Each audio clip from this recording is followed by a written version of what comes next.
Komplotan perampok di rumah dinas Wali Kota Blitar sempat mengancam akan menelanjangi istri Wali Kota Blitar jika Santoso tidak segera menunjukkan tempat penyimpanan uang.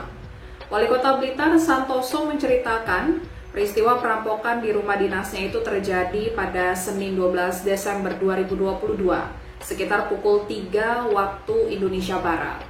Awalnya para pelaku menggedor pintu kamar Santoso.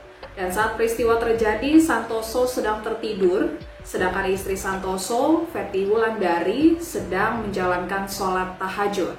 Santoso mengira terjadi gempa bumi ketika mendengar suara pintu kamarnya digedor-gedor.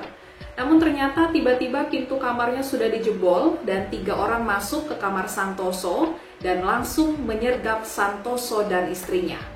Lalu pelaku menyuruh Santoso untuk tengkurap, kemudian mengikat kaki dan tangan Santoso, lalu mulut dan mata Santoso juga ditutup menggunakan lakban. Kemudian istri Santoso juga diikat oleh para pelaku, tangan dan kakinya, namun posisi badan istri Santoso berdiri.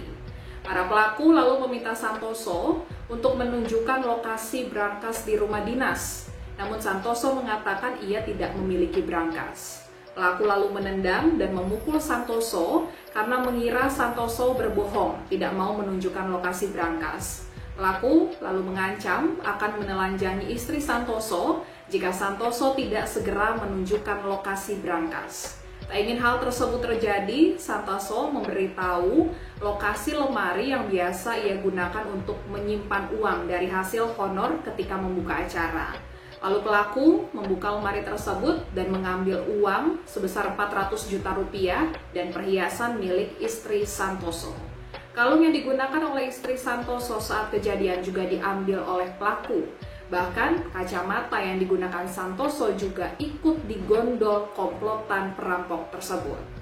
Saat ini pihak Polda Jawa Timur sedang memburu para pelaku perampokan di rumah dinas Wali Kota Blitar yang diduga berjumlah 5 orang tersebut. Kemudian saya ditendang, dipukul dalam posisi yang disekap baik mulut, mata, tangan. Karena saya tidak segera menunjukkan, dikira saya membohongi bahwa saya tidak mau menunjukkan berangkasnya. Saya bilang kalau mau membuka almari silakan dibuka almarinya. Almari saya juga tidak terkunci. Memang tidak ada kuncinya. Jadi terus dibuka. Dia mengobrak abri saya. Waktu itu sempat dia ngomong, kalau tidak segera memberitahukan istri saya mau ditelanjangi. Itu dia ngancam seperti itu. Saya kan berpikir, bagaimana keselamatan istri saya sampai dia melakukan sesuatu yang tidak baik kan, kasihan nanti dia loh. Sebagainya. Ya, udah saya berkata silakan ambil di almari kertas yang saya miliki.